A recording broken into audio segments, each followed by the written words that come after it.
Iran ইসরায়েলের সংঘাত গড়িয়েছে চতুর্থ দিনে।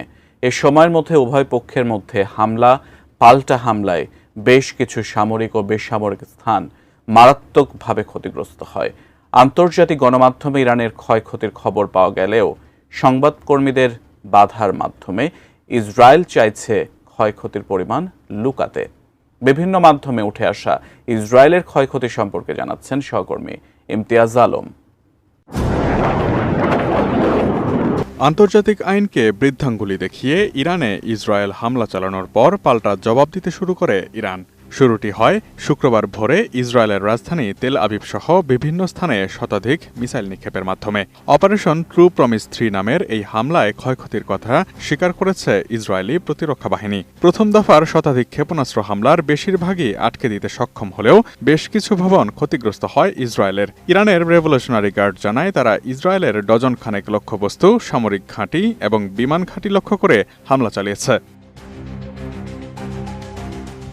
ইরানের তাসনিম নিউজ এজেন্সির এক প্রতিবেদনে বলা হয়, ইরানের বিমান প্রতিরক্ষা বাহিনী দুটি ইসরায়েলি F-35 যুদ্ধবিমান ভূপাতিত করেছে এবং সেই দুটি যুদ্ধবিমানের মধ্যে একজন নারী পাইলট আটক হয়েছেন। তবে ইসরায়েল এই দাবি অস্বীকার করেছে। তবে এটি যদি সত্য হয়ে থাকে তবে ইসরায়েলের $200 মিলিয়ন ক্ষতি হওয়ার কথা। শনিবার ইরানের রাষ্ট্রীয় টেলিভিশন জানায়, সালমাস সীমান্ত অঞ্চলে ইরানি বাহিনী বেশ কিছু ইসরায়েলি ড্রোন সফলভাবে ভূপাতিত করেছে। ড্রোনগুলো ইরানের আকাশসীমা লঙ্ঘন করেছিল। তারা আরও জানায়, ড্রোনগুলো গুপ্তচর বৃত্তি ও গোয়েন্দা মিশনে ইরানের আকাশসীমায় প্রবেশ করেছিল।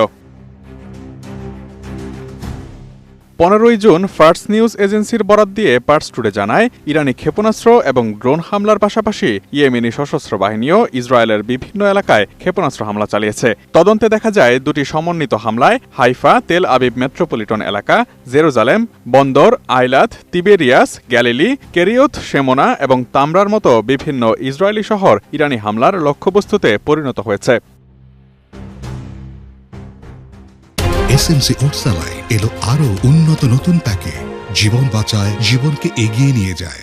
ইসরায়েলি গণমাধ্যমের প্রতিবেদনে বলা হয়েছে, বৃহত্তর তেল আবিব অঞ্চল, তেল আবিবের দক্ষিণে বেত ইয়াম এবং রেখবোত, তেল আবিবের উত্তরে নেতানিয়া এবং হার্জলিয়া এবং তেল আবিবের দক্ষিণ পূর্বে বেন গুরিয়ন বিমানবন্দর ইরানি ক্ষেপণাস্ত্র এবং ড্রোন আক্রমণের শিকার হয়েছে। এতে ইসরায়েলের বেন গুরিয়ন আন্তর্জাতিক বিমানবন্দর পরবর্তী নির্দেশ না দেওয়া পর্যন্ত বন্ধ ঘোষণা করা হয়।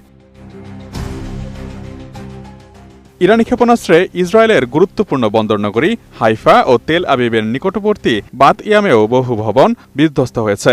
ইসরায়েল সরকারের বিবৃতি অনুসারে ইরানের হামলায় অন্তত 13 জন নিহত এবং 380 জন ইসরায়েলি নাগরিক আহত হয়েছেন। বিবৃতিতে আরও বলা হয়েছে, যুদ্ধ শুরুর পর থেকে ইসরায়েলে 200 ক্ষেপণাস্ত্র ও ড্রোন দিয়ে হামলা করেছে ইরান। এতে ইসরায়েলের 22টি স্থান ক্ষতিগ্রস্ত হয়েছে। তবে ক্ষতিগ্রস্ত এলাকায় গণমাধ্যমকে সরাসরি তথ্য সংগ্রহ করতে দেয়নি ইসরায়েলের সেনাবাহিনী। এর মাধ্যমে ইসরায়েল ক্ষয়ক্ষতির প্রকৃত তথ্য লুকানোর চেষ্টা করেছে। ইরানের হামলায় ইসরায়েলের একটি গবেষণা বিশ্ববিদ্যালয় ক্ষতিগ্রস্ত হয়েছে। ইসরায়েলের মধ্যাঞ্চলের রেহোভতে অবস্থিত ওয়েজমেন ইনস্টিটিউট অফ সায়েন্স কর্তৃপক্ষ এক বিবৃতিতে জানিয়েছে, হামলায় তাদের ক্যাম্পাসের বেশ কয়েকটি স্থাপনা ক্ষতিগ্রস্ত হয়েছে, তবে তাতে কোনো হতাহতের ঘটনা ঘটেনি। ইরানের হামলায় ক্ষতিগ্রস্ত হয়েছে ইসরায়েলের বিদ্যুতের স্থানীয় গ্রিড।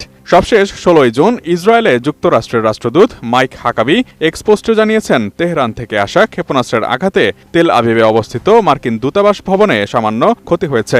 দূতাবাস ভবনের কাছাকাছি ইরানি ক্ষেপণাস্ত্রের আঘাতের ধাক্কার প্রভাব এখানেও পড়েছে। হামলার পর জেরুজালেম ও তেল আবিবে মার্কিন দূতাবাস ও কনসুলেটগুলো একদিনের জন্য বন্ধ রাখার সিদ্ধান্ত নেওয়া হয়েছে। এদিকে ইরানের তেহরান প্রদেশে 200 কেজি বিস্ফোরক ও 23টি ড্রোন এবং অন্যান্য সামরিক সরঞ্জাম সহ ইসরায়েলি গোয়েন্দা সংস্থা মোসাদের আরও 2 চরকে আটক করেছে তেহরান। পুলিশ জানিয়েছে, পৃথক অভিযানে 2 মোসাদ সদস্যকে গ্রেফতার করা হয়েছে। একই সঙ্গে বিপুল পরিমাণ বিস্ফোরকও জব্দ করা হয়েছে। ইরানি বার্তা সংস্থা ইরিনার এক প্রতিবেদন থেকে এই তথ্য জানা গেছে। Imtiaz Alam, desk report, ATN news.